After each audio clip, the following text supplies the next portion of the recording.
যারা নিরপরাধী ব্যক্তিকে অপরাধী সাব্যস্ত করে তাঁরা 10 প্রকার শাস্তি লাভ করে, যথা: 1.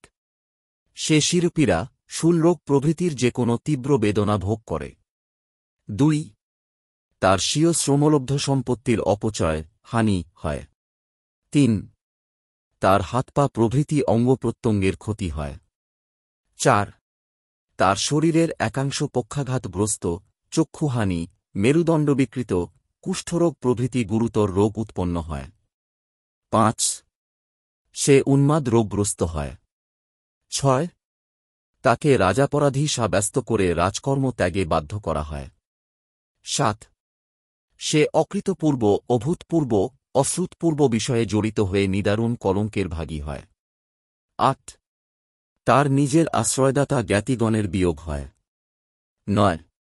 তার সঞ্চিত ধান্যাদি পুঁতি অবস্থা প্রাপ্ত হয়, স্বর্ণরৌপাদি অঙ্গার তুল্য হয়, মণিমুক্তাদি কার্পাস বীজ তুল্য হয়। গৃহের দ্বিপদচতুষ্পদাদি জন্তু অন্ধ ও খঞ্জ হয় এবং 10. গৃহদাহ হয়।